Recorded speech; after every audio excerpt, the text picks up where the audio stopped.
Going the distance with local sports. This is the X Sports Network.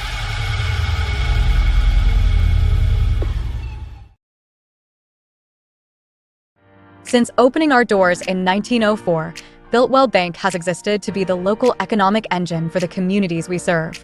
No matter if you're buying a car, saving for retirement, or finally buying that forever home, Builtwell Bank is here to help. From personal checking and savings accounts to a full suite of business and commercial banking with treasury management services, we'll make sure you'll have a dedicated Builtwell banker that understands your unique needs and stands by you every step of the way. No matter where you are in Tennessee or Northwest Georgia, there's likely a Builtwell Bank location nearby. Come see us and let our dedicated financial team help you with all of your banking needs. Member FDIC. Welcome to Mid-South Barn Dominiums. We realize there's a lot of options when it comes to finding a builder for your next home. Here at Mid-South, we understand that customer service, quality, and selections are very important. It's a very large time, money, and an emotional investment, and we're here to listen and care. We realize the kitchen's the most used and abused room in the house. Our cabinets are locally custom made from Sanderson Cabinets out of Lawrenceburg. They're real wood, poplar or maple, whether you paint or stain. All comes with slow close hardware and many pull-out different style options to choose from.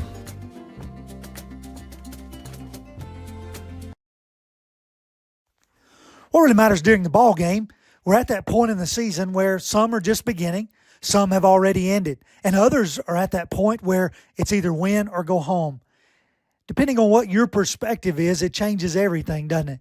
In 2 Corinthians 4 and verse 18, we're reminded we don't look at the things that are seen, but at the things that are unseen. For the things that are seen are temporary, but the things that are unseen are eternal. Keep your focus, keep your perspective on the right things, the things of God, the eternal things.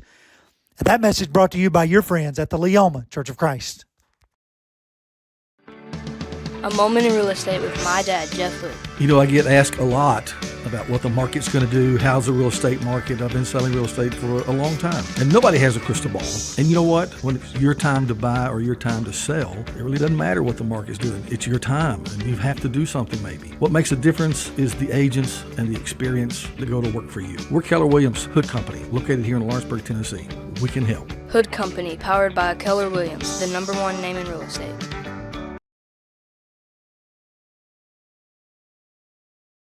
At Smith Tax and Business Service, we offer many services. Along with personal income tax prep, we also offer tax preparation for corporations and partnerships. If you're a small business and looking for some extra help, give us a shout and we'll get you fixed up. Call Mary Beth Smith, Marion Matthews, Brooklyn Bates, or Michelle Staggs to find out how we can help you. Located at 208 Pulaski Street, phone 931-244-6633.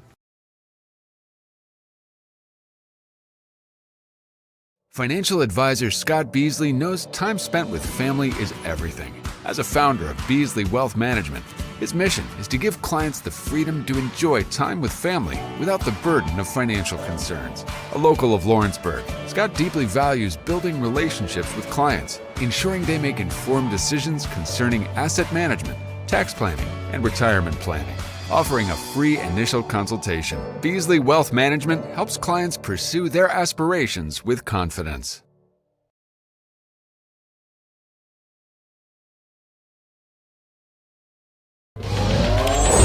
Going the distance with local sports. This is the X Sports Network.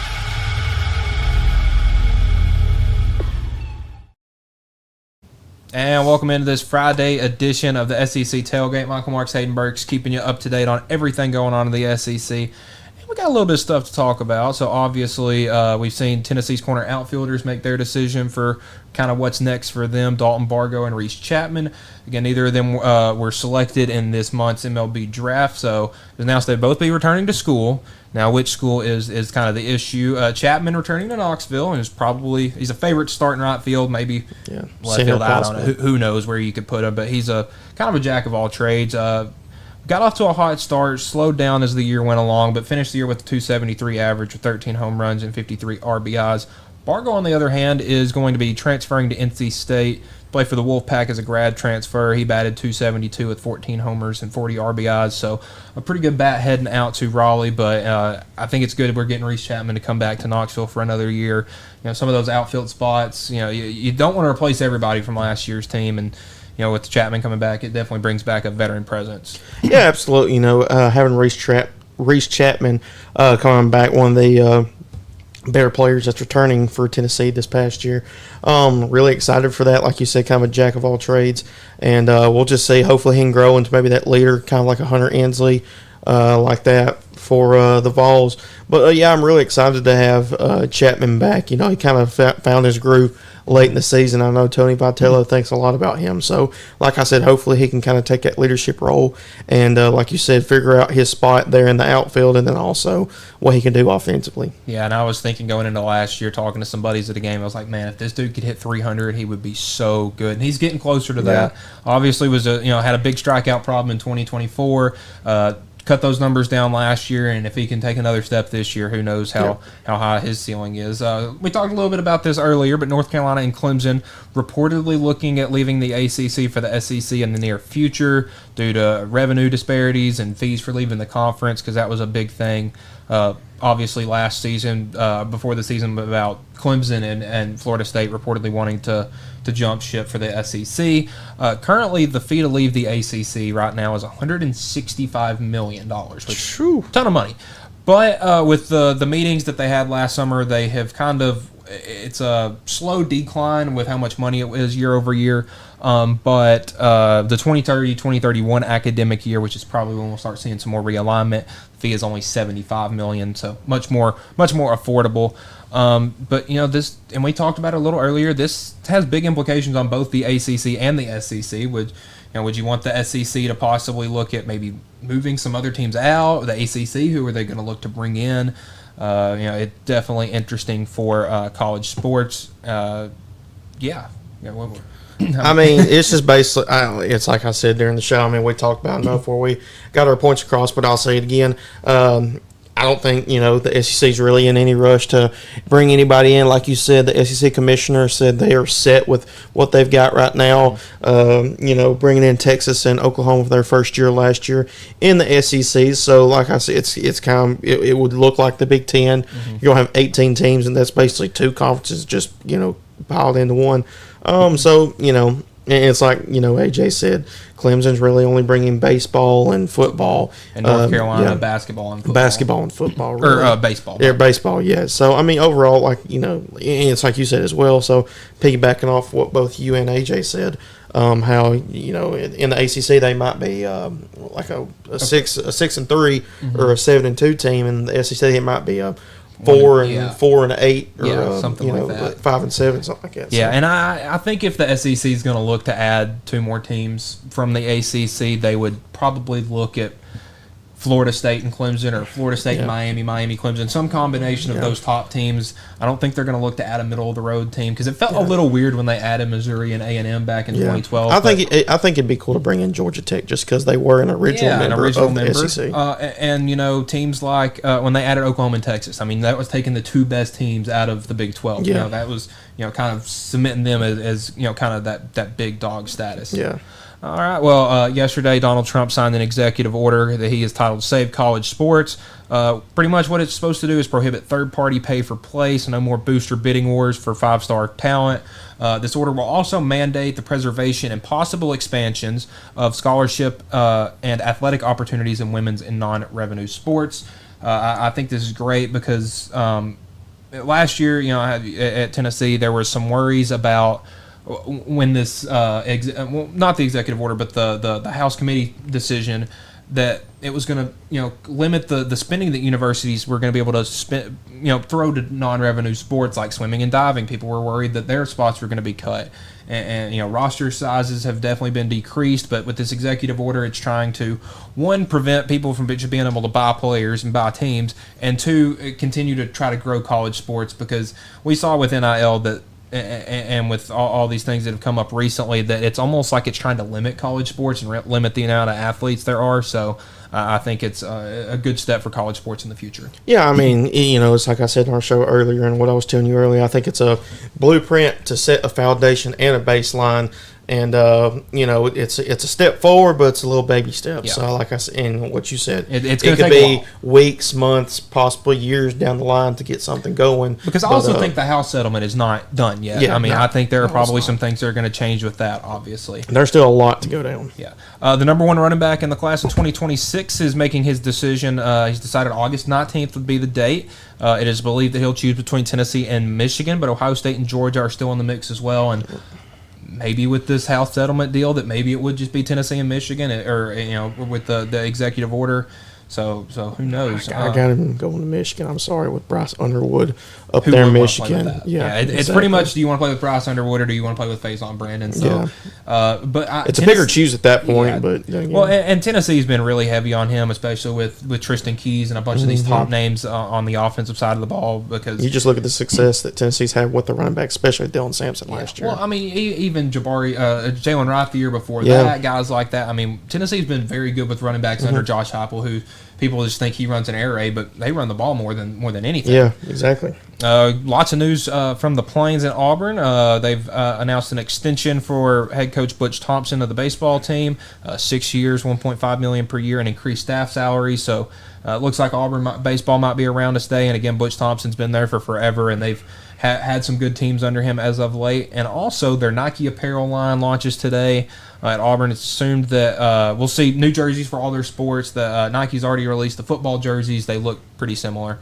But again, those have, the other ones, baseball. Basketball is going to be the one that a lot we'll of probably people see the biggest change for. And Nike with basketball jerseys has done great. Yes. Obviously, we've seen a lot of teams go back to that throwback look. We've seen Tennessee obviously do it with their home and away jerseys now. Arkansas, Kentucky's another one. So Nike does a really good job with basketball jerseys. So it's nice to see Auburn kind of making this step up, and hopefully it'll bring them more money and allow them to continue to grow. But I think that we'll still see the same logo for Auburn, but I think the numerals will be different. Yeah. The numerals are definitely going to be different. Well, and I think the football jersey numbers are a little bigger, just little things like that a little more detailed. They could go a long way. Obviously, the Boo Carter saga is continuing to get a little messier. Obviously, we've seen throughout the weeks there were reports that the sophomore two-way player, he was supposed to play both sides of the ball this year, has been missing team meetings, missing workouts throughout the summer, team bonding moments, stuff like that. And when he returned, he was confronted by some of his teammates, some of the guys that you would want to say are team leaders. But this morning, CBS Sports reported that Boo Carter has signed with sports agent Omar Cooper, while Isaac Connor, Carter's former agent, says he was never informed of this by the Carter or his family. So it seems like the Tennessee projected, one of their most important players of the season is. Again, we're seeing a little more drama surrounding him. Yeah, and I mean, I like Boo Carter. That's one of those guys that is just a really young, talented player that. Tennessee got big reason, honestly, in my opinion, on why they beat Alabama this past year. And he was big, and then down the stretch, I mean, he kind of turned into those key players. So losing him, that's going to be a big loss. But then again, I still don't see him going anywhere in the near future. I mean, whenever the portal opens back up, he might. But it could change. There's not another portal opening up before the season starts. So then again, like I said, the only way he would be able to leave is he would have to withdraw from the University of Tennessee and walk on somewhere else, and I'm not sure if he would want to take a walk-on spot. No. But basically walk-ons are extinct now at this point.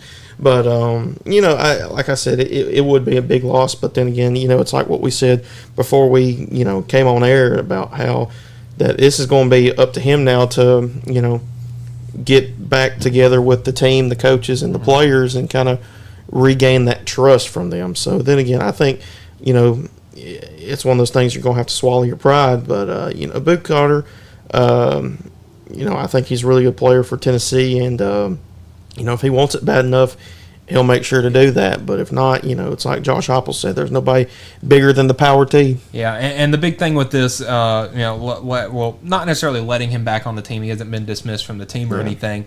But the whole thing on this was he's going to have to earn his the players trust that. Yeah. Because, again, he's a sophomore. He's just a kid. He's not necessarily looked at as a team leader yet. But it should be somebody that you would want to lead by example. And obviously this is probably, put a bad taste in the mouth of players. He's not a Cooper Mays. Yeah, Cooper's Mays was that guy that he was the leader. Yes. And obviously the coaching staff wants him. And to be fair, Tennessee needs Boo Carter. They do. But the unfortunate circumstances about this is, well, August 30th is coming whether Boo Carter's on the team or not. So you're going to have to take the field, and it would be a lot nicer to have 23. Would be a lot nicer to have 23 out there because he's supposed to be obviously one of our important defensive back safety kind of guys, and was supposed to probably play receiver a little bit, maybe be on special teams again. So I mean that's a guy on all three phases of the ball that you're losing possibly.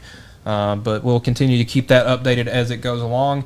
So now we're going to start our year in review for the SEC. So what we're going to be doing is we're going to look over every school in the SEC. Now we've broken it up. We'll be doing the first 4 teams alphabetically today, which are Alabama, Arkansas, Auburn, and Florida.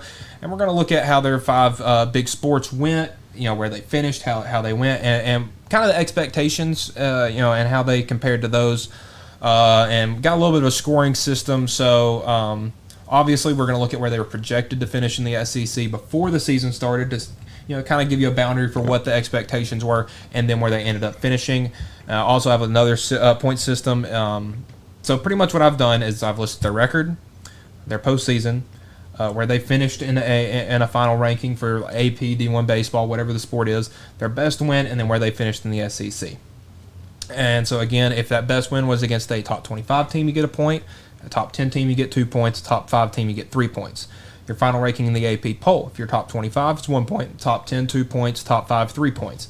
If you made the postseason, which is any bowl game, any NCAA tournament, so I'm going to be counting the NIT and the women's NIT, and if you make the baseball regionals, that's 1 point. If you advance in the postseason, which I've made the college football playoff, the new 12-team format, made the Sweet 16, or made the NCAA Super Regionals, that's 2 point. National champion, 3 points. So we'll start off at the top with the Alabama Crimson Tide. Tide went 9-4 last year, 5-3 in conference play. They lost their ReliaQuest Bowl to Michigan 19-13. They finished 17th in the AP poll. Their best win, obviously, that win against Georgia, number 2 Georgia, 40-35, and they finished 5th in the SEC. So, and then we'll go to men's basketball. Obviously, 28-9, a very good year for Alabama. 13-5 in the SEC. Lost in the Elite Eight to Duke. They finished 6th in the final AP poll. Their best win, obviously, that overtime winner at Auburn, and they finished 3rd in the SEC. And their finishing spot is where they finished in the regular season, obviously. Women's basketball, the ladies team went 24-9 with 10-6 in conference. They lost in the second round of the NCAA tournament in a crazy game with Maryland, 111-108. Double overtime. They finished 20th in the final AP poll. Their best win was a 3-point win at against LSU, and they finished 6th in the SEC. Baseball went 41-18, 16-14 in conference. They lost in the Hattiesburg Regional in 2 games. They lost to Miami and Southern Miss. They were unranked in the final D1 baseball poll, and their best win was a series win against number 6 Georgia, and they finished 9th in the SEC. And to round it out with the softball team, they went 40-23, 12-12 in conference play. Got swept in the Norman Super Regional by Oklahoma. They finished 18th in the final D1 softball poll, and their best win was a series win, actually, against Oklahoma, 2-1, and they finished 10th in the SEC. So, Alabama football, Hayden, was predicted preseason to finish 3rd in the SEC. They finished 5th. Their men's basketball team projected to finish 1st, finished 3rd. I don't think that's a bad look at all. No. The women's basketball team projected to finish 6th, and they finished 6th. They met expectations and maybe even a little more. Baseball projected 13th, finished 9th. They had a good year that not many people saw coming. Softball projected 10th, finished 10th. So going to the top, football, I gave them a C. C grade for the year. Obviously, the standard at Alabama is national championship, SEC championship, and not saying that was impossible because Jalen Milroe took an Alabama team to the playoff the year before. New coach, new style, new system, new culture. It was going to be a hard uphill battle, and obviously that didn't work as well for them. Men's basketball, I gave them an A. Yep. You made the Elite Eight. You had a great year.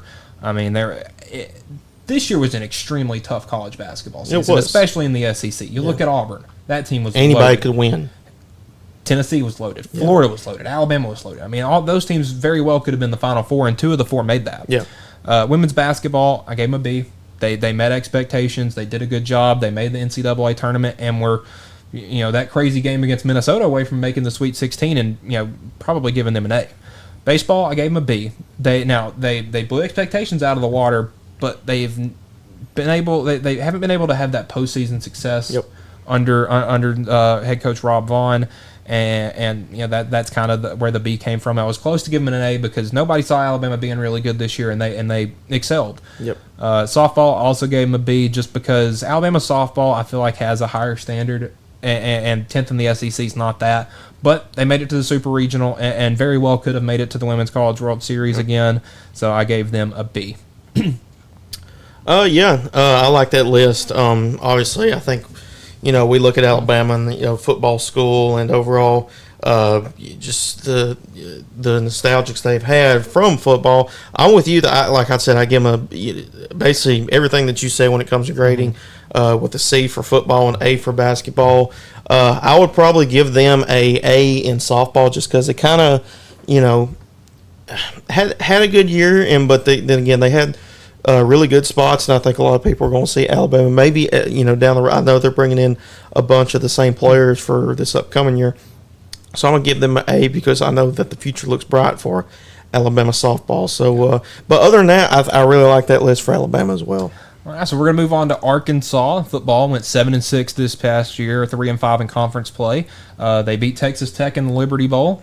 They finished unranked in the final AP poll. Their best win. Don't want to really talk about that one, but it was against Tennessee, 19-14, and they finished 11th in the SEC. Men's basketball went 22-14, 8-10 in conference play. Lost in the Sweet 16 in overtime to Texas Tech. So beat St. John's. Yeah, I finished 20th in the final AP poll, which is crazy with that record. But their best win, obviously, the season was that round of 32 game against number 5 St. John's, 75-66, and they finished 9th in the SEC. Women's team, a little less than glamorous, 10-22 overall, 3-13 in conference play. Obviously, no postseason. They did not finish ranked in the final AP poll. Best win was against Boston College, 75-64, and they finished 13th in the SEC. Baseball, on the other hand, was very good, 50-15, 20-10 conference record. They lost in the College World Series both games at LSU. They went 2-2, though, won a couple of games. They finished third in the final D1 baseball poll. Their best win was a series sweep against the number 1 team, Texas, and they finished second in the SEC. Softball, another impressive season, 44-14, 14-10 in the SEC. They lost in the Oxford Super Regional to Ole Miss in 3 games. They finished 10th in the final D1 softball poll, and their best win was a series win at number 1 Texas A&M. They finished 5th in the SEC. So looking at Arkansas football, they were projected to finish 14th in the SEC. Yep. Pretty much bottom of the barrel. That win against Tennessee probably was the difference in them being 14th and 11th. Yep. I gave them a B. They were not supposed to be very good last year, and they gave some teams a fight. I mean, you look at that I believe it was week 1 or week 2 against Oklahoma State. And they very well should have won that game. Yep. And, obviously at the time it looked like a good win. Oklahoma State ended up not having a very good year. But I gave them a B. They finished the year strong, had a good win against a very good team in the Liberty Bowl. So I gave them a B for football. Men's basketball, I gave them a C. Just because of the way the season started, they were so highly hyped up, obviously, with John Calipari, a bunch of 5-star recruits, a bunch of transfers from Kentucky. What could go wrong? And pretty much anything that could go wrong did go wrong. You had a bunch of injury problems with DJ Wagner, Boogie Fland, Adu Thero. But once they got healthy and got into a groove in the middle of SEC play, you didn't really want to face that team. Yeah, no, especially in the tournament. I mean, you saw them at the Sweet 16. And they should have won that. Yeah, and they probably should have won that game too. But I'm probably going to give them a B just because the success they had in the postseason, especially how they looked in SEC play and then within the regular season with the injuries they had. So you give them a C and I'll give them a B on that one. Women's basketball.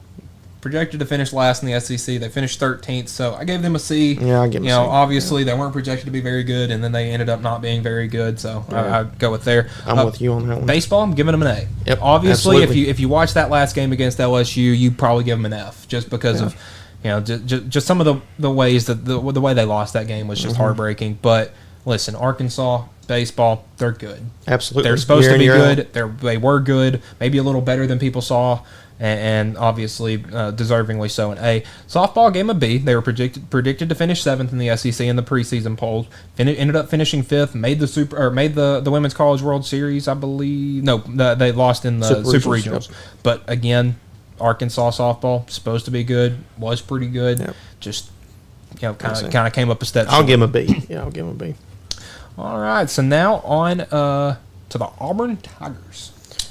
Auburn, War Eagle. Yeah, Auburn had a bit of a rough season on the gridiron. 5-7, 2-6 in conference play. Obviously, no postseason. Again, finished unranked in the AP poll. They had a good win though. They had that win, that 4 overtime thriller against Texas A&M. Yeah. And they finished 14th out of 16 in the SEC. Now the hardwood where Auburn is.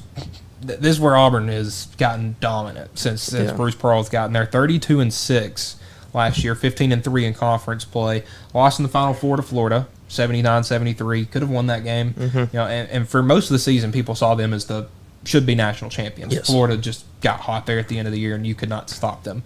Finished 4th in the final AP poll. Their best win was at number 2 Alabama when they were number 1. It was a 1-2. And they won the SEC regular Tennessee season. And Vanderbilt played each other that night too. Yep. Women's basketball, again, 12-18. Auburn's not really known for their women's program. 3-13 in conference. No postseason. They finished unranked. Their best win, though, they had a huge win. They beat Florida 74-51, and they finished 14th in the SEC. Baseball had a very good year, surprisingly, actually. Yeah. They're one of the teams that surpassed expectations the most. They were ranked, number 4 at one time? Yeah, they were really high up there. They lost, obviously, their home super regional to Coastal Carolina in 2 games, but obviously we saw that Coastal Carolina team run through the College World Series until they met LSU, who we'll be talking about Monday. Finished 11th in the final D1 baseball poll. Their best win was a series sweep against LSU, actually, and they finished 6th in the SEC. And rounded it out with softball, went 35-24, 6-18 in conference play. They lost in the Tallahassee Regional to Florida State and USF. They actually won 3 games, but they lost that first game, which meant they would have had to win 4 games. So they had a winning record, but still didn't make it out of that regional. Finished 16th in the final D1 softball poll, and their best win was a series win against South Carolina, who was number 13 at the time, and they finished 14th in the SEC. So Auburn, football, they were projected to finish 10th in the SEC, and they finished 14th. I mean, they already weren't projected to be very good, and then they were worse. I'm giving them an F. I gave them a D. And that might be being a little gracious, but they were just... I hear where you're coming from being gracious. I can't do it. They had Peyton Thorne as their quarterback coming into the year, and they were excited about him, and then he threw 4 interceptions against Cal, and you're like, what are we doing? Mm-hmm. Obviously, I think that win against Texas A&M probably saved Hugh Freeze's job. But he's going to have to get a couple more of those if he wants to stick around any longer. Men's basketball, it's hard to give him anything but an A. Yep, A, absolutely. I mean, you look, they had multiple top 5 wins. They had a ton of ranked wins in general. They finished in the top 5. They made the Final Four. Yep. I mean, just an all-around great year. Gave them an A. Women's basketball, gave them a C. C, yeah. I mean, they weren't supposed to be very good. They weren't very good. Kind of leave it as is. Baseball, I gave them an A. I'm with you on that one, too. They were projected to be 12th in the SEC coming into the year. So they finished like, what, 3rd, 4th, 6th? But it was a really top-heavy. It was a top-heavy SEC this year. But again, they surpassed everybody's expectations. Nobody saw much coming out of Auburn, and then you kind look. Kind of came out of nowhere. Well, and then you look, and they're playing Tennessee, and it's 2 top 10 teams. You're like, whoa, where did they come from? Exactly.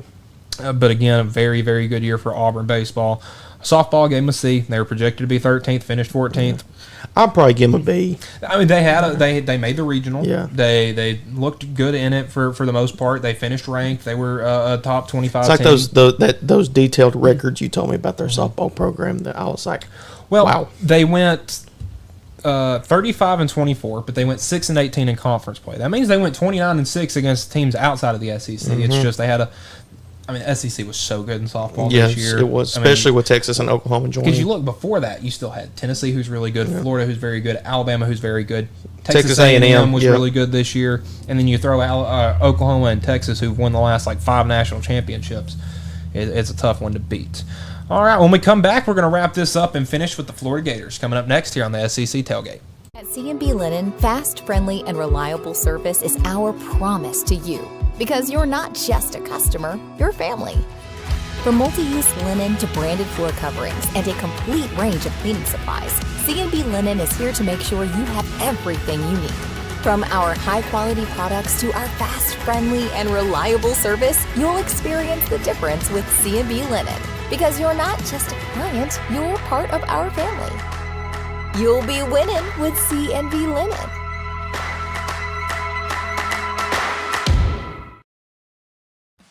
Hey Lawrenceburg, looking for something new? Come to Happy G's, located at 210 East Gaines Street. We have pitching machines, batting cages, and even indoor golf. Powered by TrackMan, our system is perfect for practice or play. With over 300 courses as well as multiple mini games, it is perfect for all ages and abilities. We even offer packages for group events such as birthday parties and business lunches. So let's go! Come get your game on indoors at Happy G's. Good Works at Home, formerly known as The Summit at Home, is a licensed non-skilled agency dedicated to helping you maintain your independence at home for as long as possible. Our compassionate and caring staff provide support in various areas, including dressing, bathing, personal hygiene, transportation, cleaning, and companionship. Please call our office about services, payment options, and long-term care policies at 931-762-2310. We look forward to assisting you with keeping your independence longer.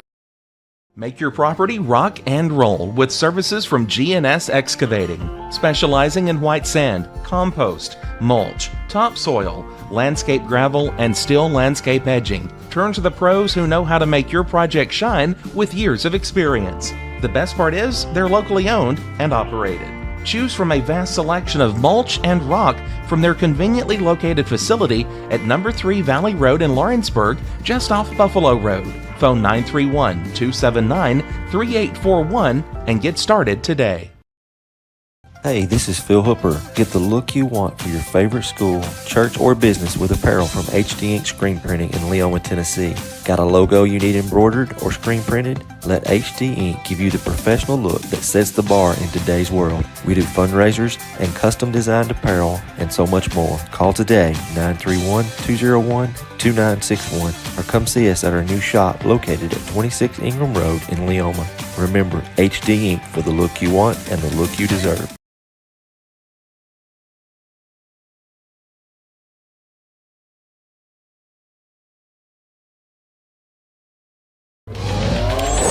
Going the distance with local sports. This is the X Sports Network.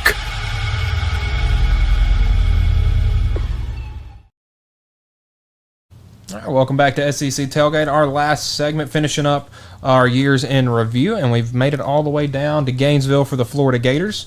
Football theirs was a little more polarizing when you know how the season kind of unfolded. Yeah. What was being talked about before the season? Yeah, because obviously everybody was looking at Florida as, oh my gosh, I hope their players survive the year, because they had a brutal schedule. Looking at it before the year, obviously we know what Miami turned into. Yeah. Florida State was supposed to be very good. That was a projected top 10 team. UCF was again supposed to be dangerous, and some of those non-conference games turned up not being what they we thought they would be. But again, 8-5 was a huge win for Florida. Yeah. 4-4 in conference. They won the Gasparilla Bowl against Tulane, the Green Wave, 33-8. That score is a little misleading because Tulane, their quarterback Darian Mensah had already left for Duke, so they were kind of trying to scratch together a team. Finished unranked in the final AP poll. Their best win was that late season upset of Ole Miss in the Swamp, 24-17. They finished 10th in the SEC. But obviously, like I would give, we'll get to that in a minute, but you would grade them a lot differently than you look at, just in my mind growing up, you look at Florida football 8-5, you're like, oh my gosh, D, F. Yeah. But with how the season kind of unfolded, you started off that loss against Miami and you got crushed. And then you had a loss against Texas A&M and you're like, ooh, boy, I hope this team wins a game. Yeah. Move on to I give them a B just because that's like you said, everything that they were going through, starting off with Miami and then beating LSU and then basically crushing Ole Miss's chances of making the college football playoffs with that loss. So that's the first time I'll give a B. First time I've ever cheered the team in the Swamp. Yeah, that's exactly what I said. Too. Men's basketball went 36-4. Yeah. Whoa. I didn't realize that's was, an A. Yeah. That's an A. 14-4 in conference play. They won the national championship against Houston, 65-63. Great game. Yep. Finished obviously number one in the AP poll. Their best win was that 30-point win against Tennessee when they were number one. And they finished second in the SEC regular season. I mean, there's not much more you could say. Walter Clayton, Will Richard, Elijah Martin, just that whole team was loaded and stacked. And you just watched them in March, and anytime they needed a shot, Walter Clayton Jr. would. And they had so many guys on the bench, like the depth was just unreal. Yeah, like they could play 10 to 11 guys. Yeah, and they were the only team in the country I feel like could confidently do that. Yeah. But I will say the last game I watched in Thompson Bowling Arena as a student at UT was when we beat them by 20 when they came up there. Yeah, that was fun. You know, getting to watch the national champion. I think that was the last game they lost of the season. If not, I think they may have lost one more after that. I don't think they did. So they should have lost to UConn there. Yeah. Women's basketball, the Lady Gators 19-18, 5-11 in conference play. They made it to the women's, the WBIT, which is the women's version of the NIT. Made it to the semifinals where they lost to Minnesota. Finished unranked in the final AP poll. Their best win was a win against Alabama, 63-61. And they finished 11th in the SEC. Baseball, kind of the opposite of Auburn. This was a team that was projected to be pretty good that didn't turn out. It was more like Arkansas for basketball. Yeah. They were supposed to be good. Conference play started off rough, and they turned it around there at the end. 39-22, 15-15 in conference play. They lost in the Conway Regional, which is the one that Coastal Carolina hosted, but they lost both games to Eastern Carolina. Finished unranked in the final D1 baseball poll, but their best win, they had a series win at number 1 Texas, and they finished 10th in the SEC. I'll probably give them a C. Same with women's basketball, give them a C too. Softball, 48-17 record for the Lady Gators, 14-10 in conference play. They went 0-2 in the Women's College World Series, losing to both of the Orange UTs. Yep. Finished 7th in the final D1 softball poll, and their best series win was a win against number 1 Oklahoma, and they finished 6th in the SEC. So kind of going back and looking at it, obviously football, I gave them an A just because of the way the season. I look at maybe the way the season finished with a little more pep in their step. Yeah. And obviously I give that a little more, I don't know, value than how they looked at the beginning of the season just because of the way that team grew.